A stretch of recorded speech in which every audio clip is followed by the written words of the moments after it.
Hello friends, good morning. Welcome to my YouTube channel math guide by Manoj Kumar. 1 फरवरी 2021 को RRB NTPC का phase 3 का exam चल रहा है। उसमें शिफ्ट 1 में जो भी क्वेश्चन पूछा गया है उसका मैथ सेक्शन का एनालिसिस कर रहे हैं। क्वेश्चन फर्स्ट जो भी क्वेश्चन होंगे 100% रियल क्वेश्चन होंगे, आप देख सकते हैं।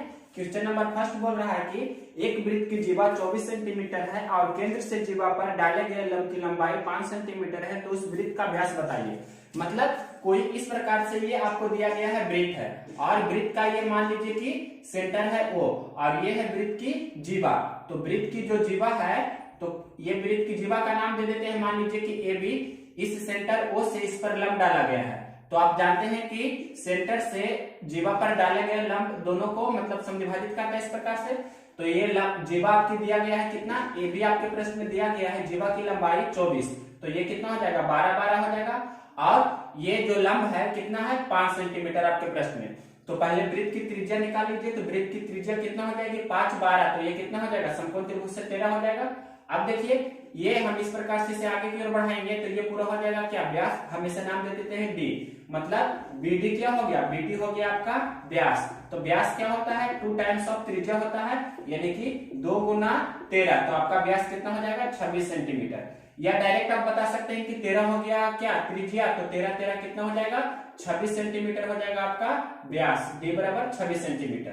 क्वेश्चन नंबर फर्स्ट था। देखिए question number second number question क्या कह रहा है, किसी व्यक्ति की आय एवं खर्च 9:5 में है, तो यदि उसकी आय 27,000 रुपया है तो उसकी बचत कितनी होगी।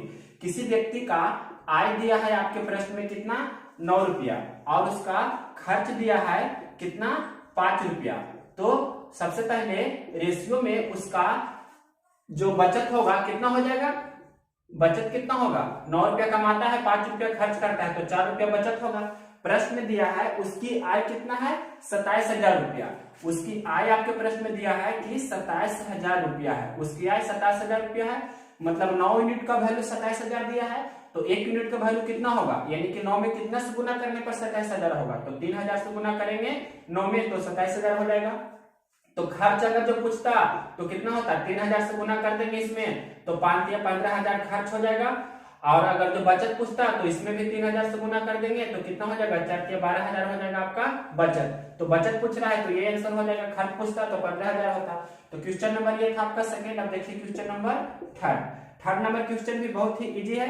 किसी भिन्न के अंश को 30% बढ़ाते हैं और हर को 30% घटाते हैं तो नया भिन्न 3/15 होता है, तो मूल बताइए। इसका सबसे बेसिक अप्रोच क्या है, जो देखिए सबसे पहले शॉर्टकट बताते हैं। भिन्न नया भिन्न हो जाता है 3/15, मूल भिन्न निकालना है तो अंश में 30% बढ़ाते हैं तो हर में आप बढ़ा दीजिए 30%, मतलब 130%। और बोल रहा है कि हर को 35% घटाते हैं तो अंश में 35% घटा दीजिए, तो 35% घटाने में तो कितना हो जाएगा 65% ना, तो यहाँ पर 65%। अब इसे सोल्व कर दीजिए तो 65 दूनी कितना हो जाता है 130 और ये बस 3×5 = 15, मतलब 1/10 हो गया आपका क्या मूल भिन्न, यही आपका आंसर हो गया। लेकिन इसका बेसिक क्या होता है, बेसिक भी आना चाहिए। मान लीजिए कि मूल भिन्न है x/22, फिर अंश में 30% की वृद्धि की जाती है, तो अंश में 30% की वृद्धि मतलब 130% हो गया। हर में 35% की कमी की जाती है, दिया है प्रश्न में हर को 35% घटाया जाता है, दैट मीन्स 65% कर दिया जाता है, तो नया भिन्न कितना हो जाता है 3/15।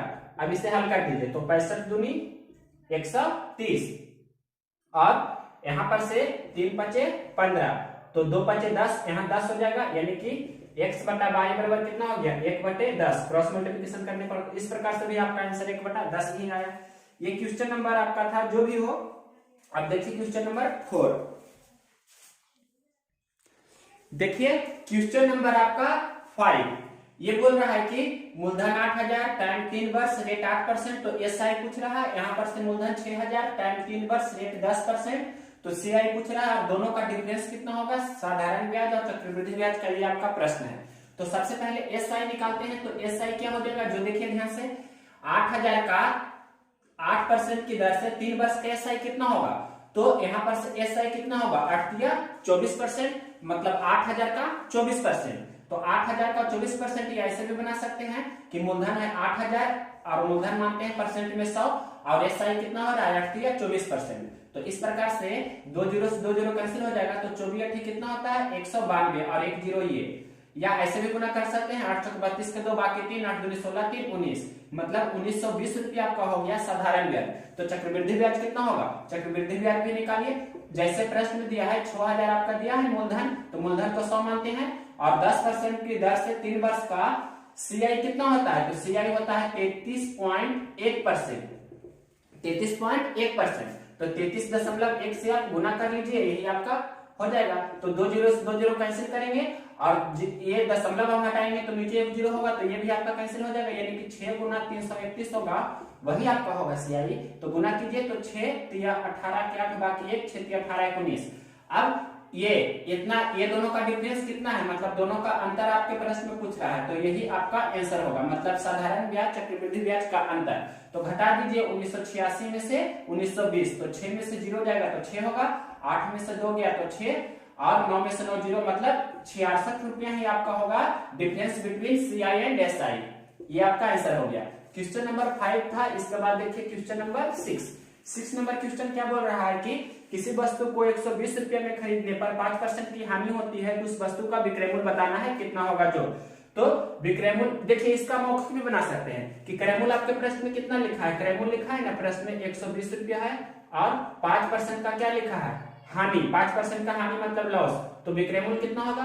तो आपको पता होगा 10% का मतलब होता है कि अंतिम से एक अंक बाद दशमलव, तो 120 का 10% कितना होता है 12, तो 5% कितना होगा 6, तो 6 रुपया का हानि हो रहा है, तो 120 में से आप 6 घटा दीजिए, यानी कि कहने का मतलब 120 का कितना 5% घटा देंगे, तो ये 120 का 5% 6 होगा, तो 120 में से 6 घटा देंगे, मतलब 114 रुपया आपका आंसर हो जाएगा। सिंपल था, इसमें तो कलम भी लगाना आपको नहीं चाहिए था। क्वेश्चन नंबर 7 देखिए।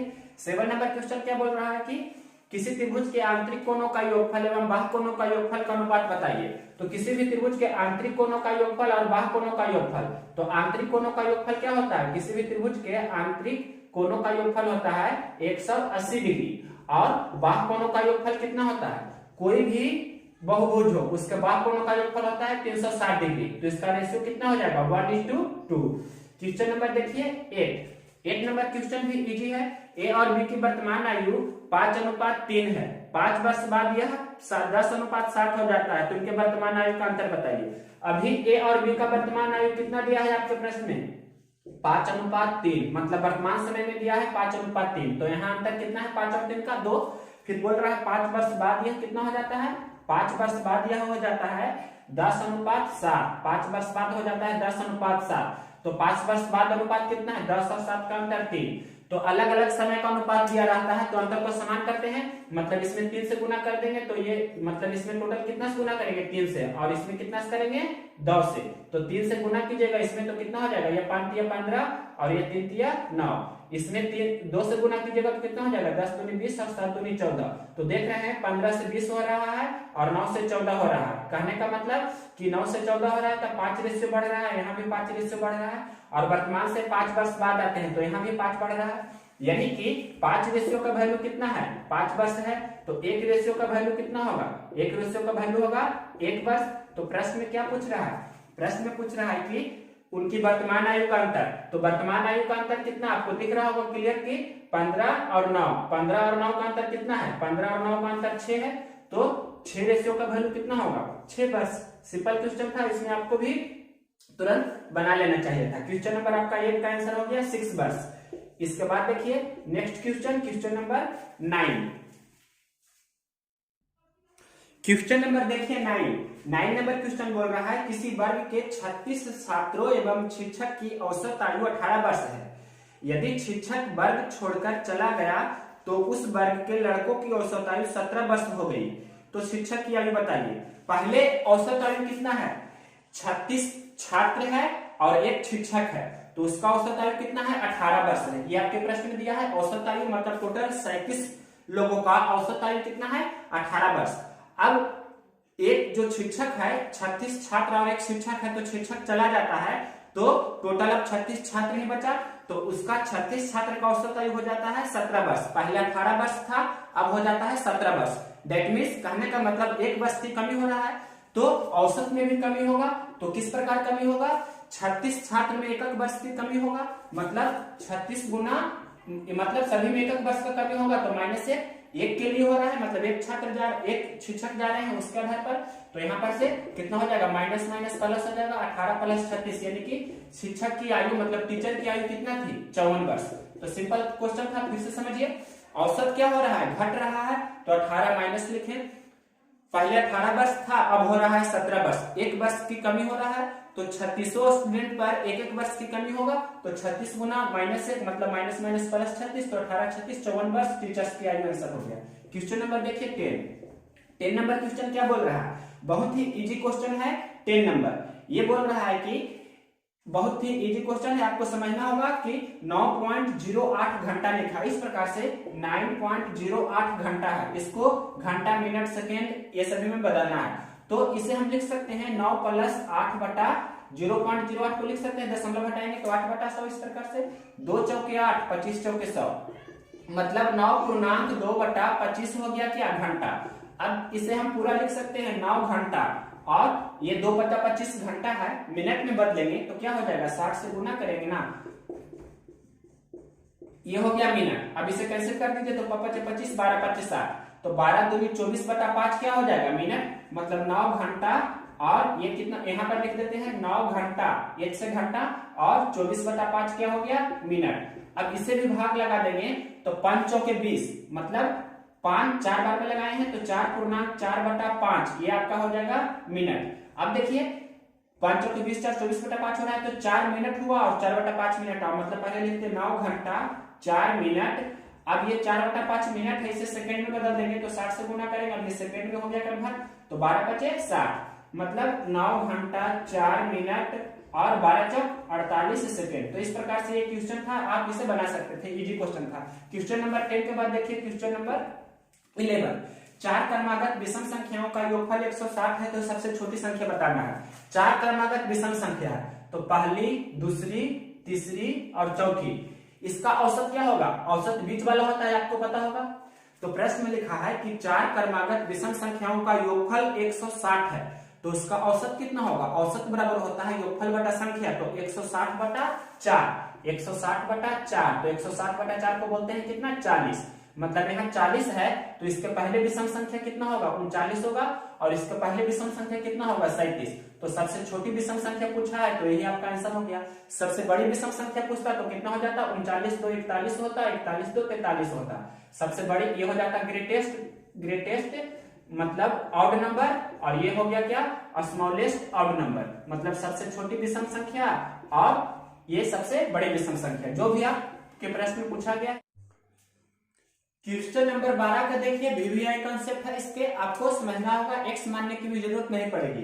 क्वेश्चन बोल रहा है कि आपके प्रश्न में लिखा गया है 3 संख्याओं का अनुपात 3 7 8 है। इस प्रकार से कोई 3 संख्या है, पहली संख्या, दूसरी संख्या और तीसरी संख्या, इसका अनुपात दिया है 3:7:8। तो प्रश्न में लिखा है इनके वर्गों का योग कितना है, 7808, तो सबसे छोटी संख्या बताना है। प्रश्न में क्या लिखा है, जो देखिए वर्गों का योग लिखा है कितना, 7808। तो देखिए कैसे बनाते हैं, जो अगर तो इसका योगफल रहता सिर्फ, तो योगफल मान लीजिए कितना है, तो कैसे बनाते, 8 7 15 और 3, 18 यूनिट का वैल्यू कितना लिखते, 1 यूनिट का वैल्यू 18 से काटते तो 1 यूनिट का वैल्यू निकल जाता, और जो पूछता उतना आंसर हो जाता। लेकिन यहाँ वर्गों का योग लिखा है और 3 संख्या है, तो कैसे करेंगे, जो देखिए 7808 है, तो यहाँ वर्गों का योग कितना होगा, इसका कंपेयर वर्गों का योग से करेंगे, तो देख सकते हैं आप करके, इसमें कोई भी डाउट नहीं है, या ऐसे पहले आपको बेसिक से ही बता देते हैं। तो इसे हम 3x मानेंगे, इसे 7x मानेंगे, इसे 8x मानेंगे। तो कैसे बनाते हैं, इसके वर्गों का योग, यानी कि 3x का स्क्वायर प्लस 7x का स्क्वायर प्लस 8x का स्क्वायर बराबर कितना हो जाता है, 7808। अब इसे जोड़िए तो 8, या पहले स्क्वायर कर लीजिए आप, तो ज्यादा ठीक रहेगा, 3 3 9, ये हो जाएगा 7 7 49, और ये हो जाएगा 8 8 64। तो यहाँ पर से आपको दिख रहा होगा कि पूरा एडिशन करने पर 9 9 18 4 22 और 6 4 10 2 12, 122 x स्क्वायर बराबर कितना हो गया, 7808। तो यहाँ पर से ये 122 से कितना बार में, 64 बार में कैंसिल हो जाता है, आप देख सकते हैं कैंसिल करके। तो आपको क्लियर हो रहा होगा कि x का मान कितना हो गया, 8, x का मान 8 हो गया, तो सबसे छोटी संख्या पूछ रहा है, दैट मींस 3 यूनिट का वैल्यू, तो 3 गुना x मतलब 3x आपसे पूछ रहा है तो कितना हो जाएगा 24। तो यही आपका आंसर हो गया।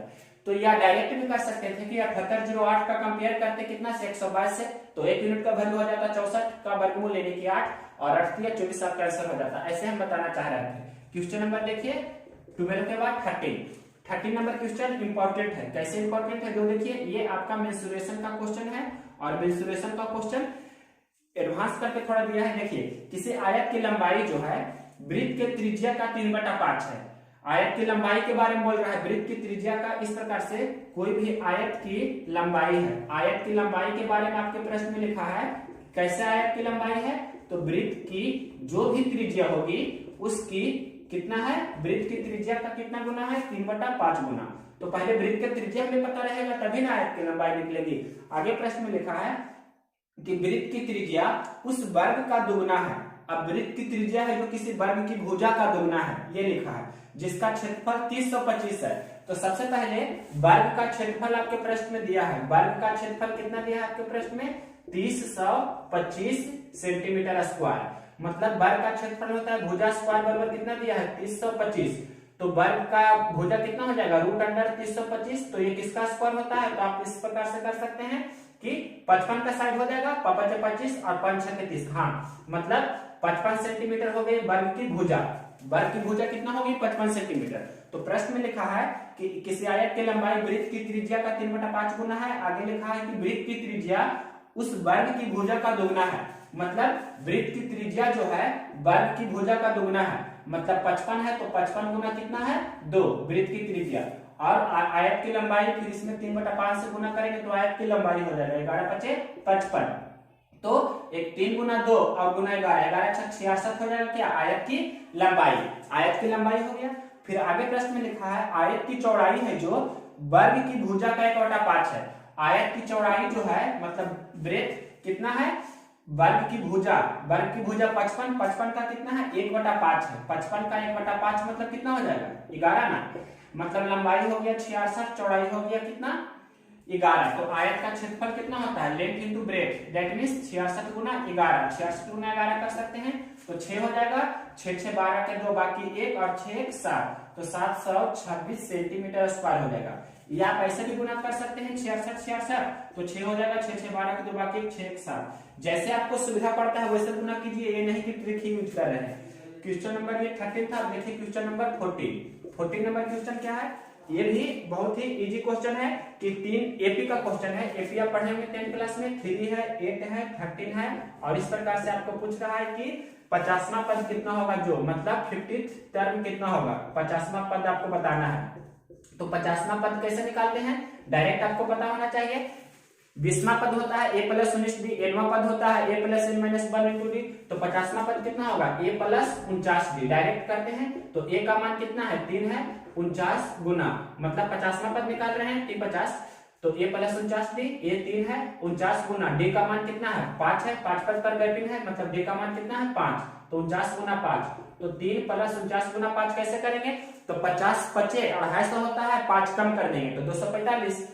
तो इस प्रकार से भी कर सकते हैं। 9 5 45, 5 बाकी 4, 5 चौके 20 4 24, तो हो जाएगा 248 आपका आंसर। देखिए question number 15 number question simplification है। इसमें भी कुछ करना नहीं है। किसी संख्या के 3/5 का 7/17 का 2/5 84 है, तो वह संख्या बताइए।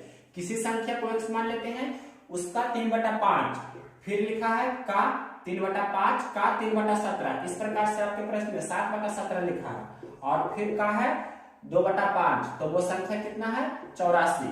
अब x का मान जो आएगा उसका आपको 40% पूछ रहा है। तो यहां पर से पहले हल कीजिए इसे। तो हल करेंगे तो आपको दिख रहा होगा कि कैंसिल होता है, तो कैंसिल करेंगे। तो यहां पर से ये 42 यानी कि 3 बार में ये तो कैंसिल हो जाएगा, कितने बार में कैंसिल हो जाएगा, तो 88 या 84।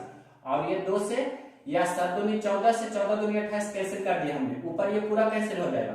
अब नीचे हो जाएगा 5 दूनी 10 और ये 17 5 85, तो 85 पर एक 0 हो जाएगा मतलब 850 आपका हो गया। इसका आपको निकालना है कितना, x का आपको निकालना है 40%।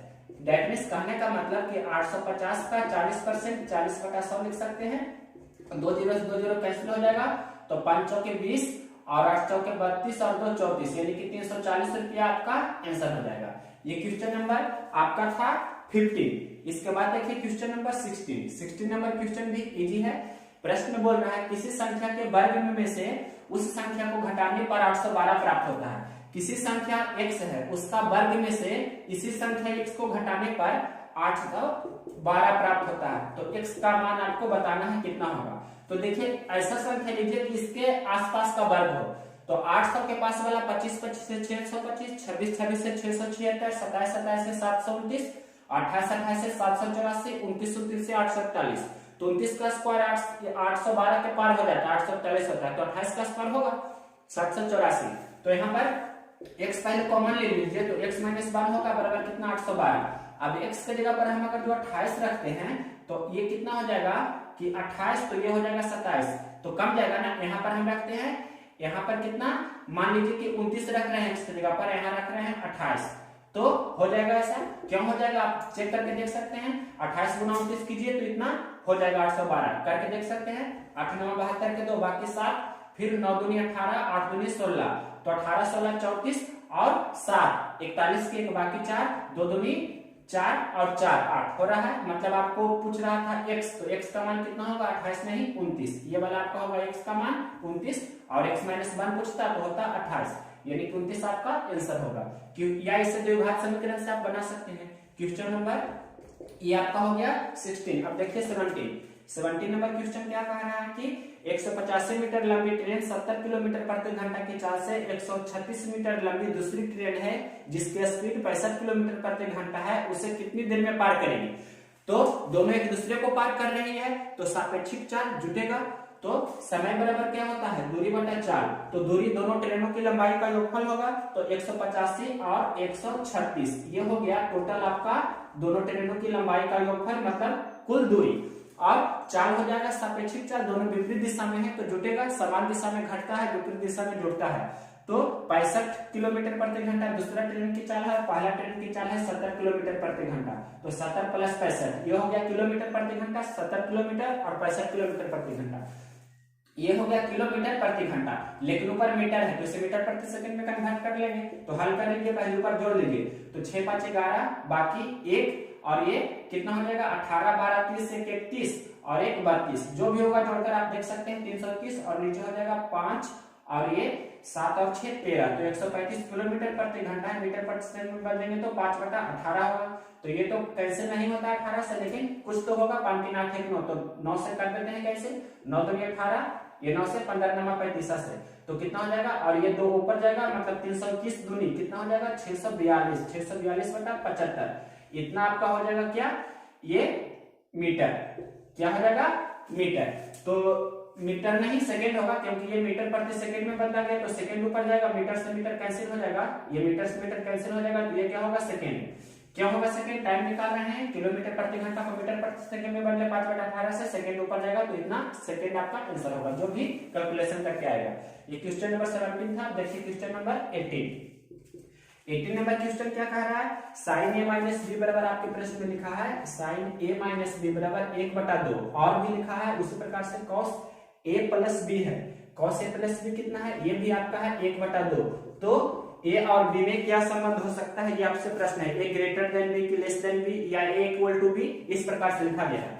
तो यहाँ पर से साइन में किसका मान होता है 1/2, तो साइन 30 डिग्री का होता है 1/2। कॉस में किसका मान 1/2 होता है, तो कॉस 60 डिग्री का मान होता है 1/2।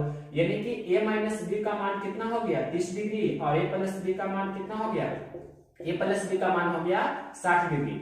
अगर तो बड़ा निकालना है तो दोनों इस प्रकार से भी कर सकते हैं, इसमें कोई डाउट नहीं है कि एक कितना हो जाएगा 45 डिग्री और b कितना हो जाएगा, मतलब दोनों को जोड़कर 2 से भाग देंगे तो a निकलेगा, दोनों को घटा के 2 से भाग देंगे तो b निकलेगा। ऐसे भी कर सकते हैं।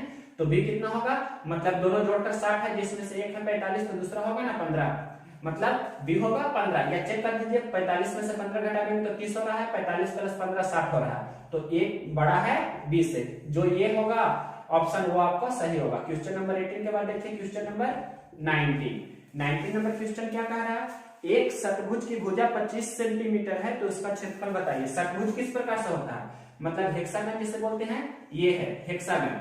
तो इसमें ये 25 सेंटीमीटर है तो 6 भुजा इसका होता है, तो जो सभी भुजा 25-25 सेंटीमीटर का है, तो इसमें कितना इक्विलेटरल ट्रायंगल बनेगा, मतलब समबाहु त्रिभुज बनेगा। आपको पता होगा 1 2 3 4 5 6 टोटल 6 समबाहु त्रिभुज बनता है।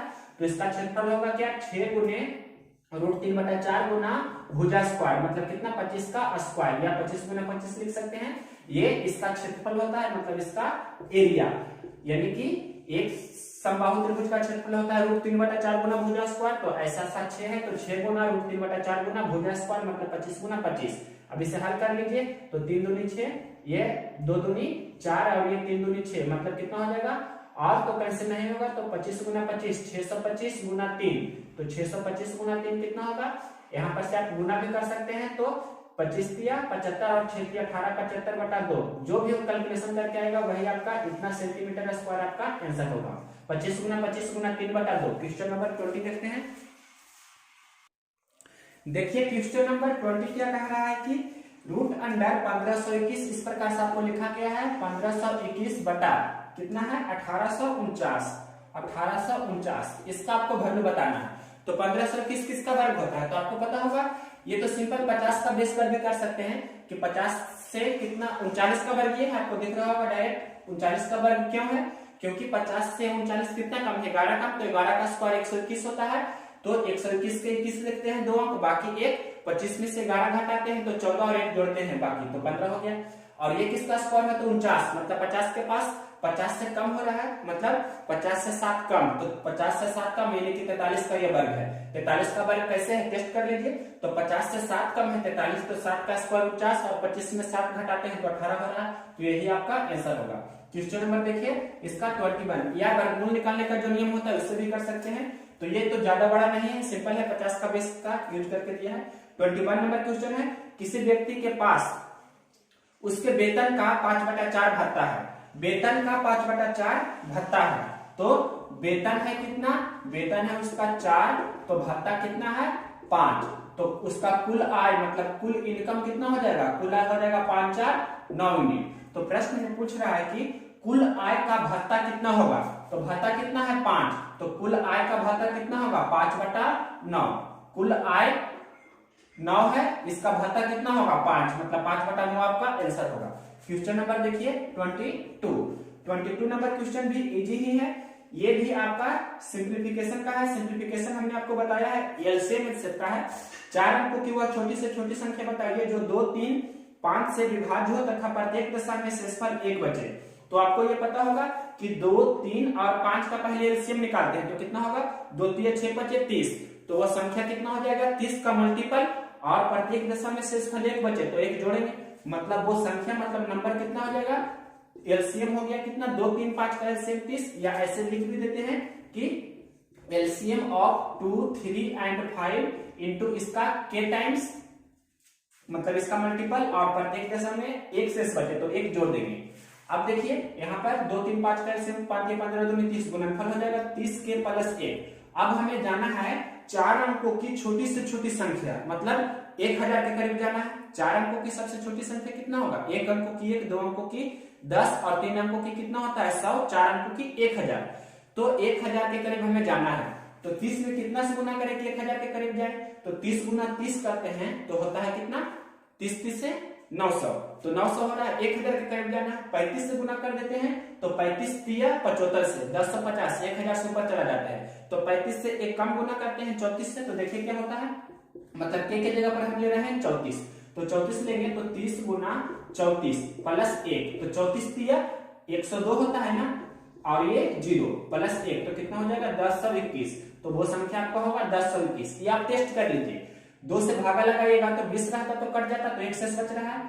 3 से भागा लगाइएगा तो 3 या अंकों का योग से कर सकते हैं, कितना हो रहा है 2 2 4, मतलब 4 हो रहा है तो 1 शेष बचेगा।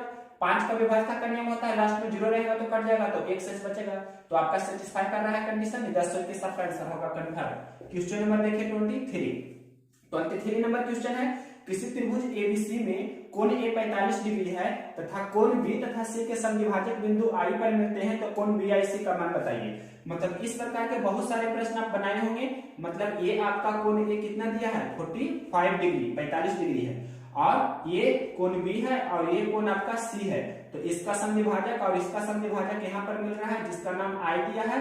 तो कोण ये क्या है, एक तरह से अंतः केंद्र है, आपको पता है पहले से भी हमने बताया है अंतः केंद्र होता है। तो कोण आपसे पूछ रहा है बी आई सी, कोण बी आई सी क्या होता है 90 डिग्री, मतलब यहाँ पर ये होता है 90 डिग्री और प्लस कोण ए का हाफ ऑफ कोण ए।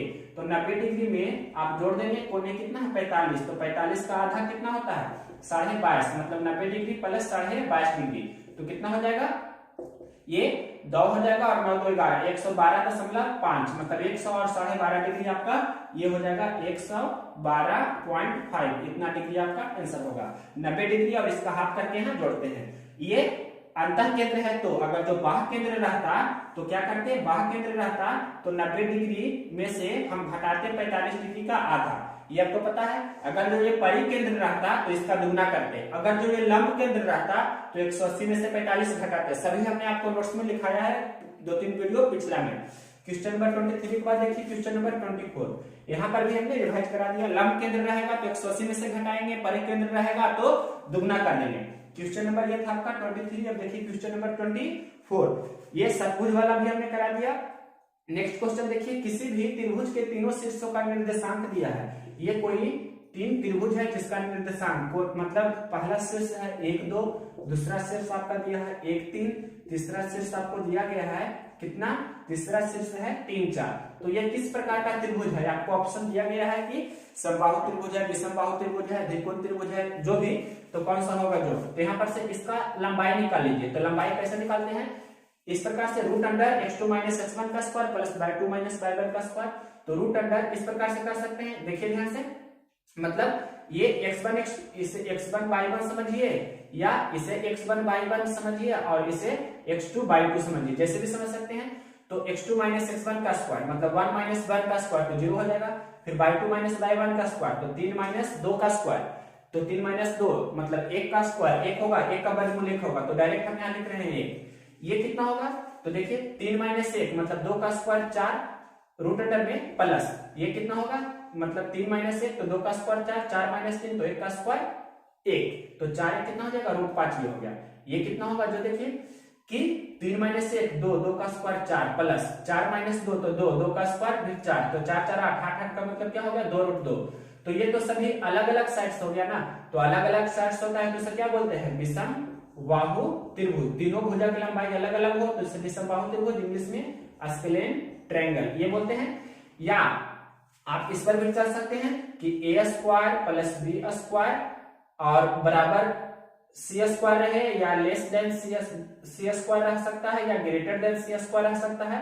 तो आपको पता होगा कि लेस देन सी स्क्वायर बराबर होगा तो ये क्या होगा राइट एंगल ट्रायंगल होगा, right angle triangle. Right angle triangle कहने का मतलब क्या हो जाएगा कि समकोण त्रिभुज होगा।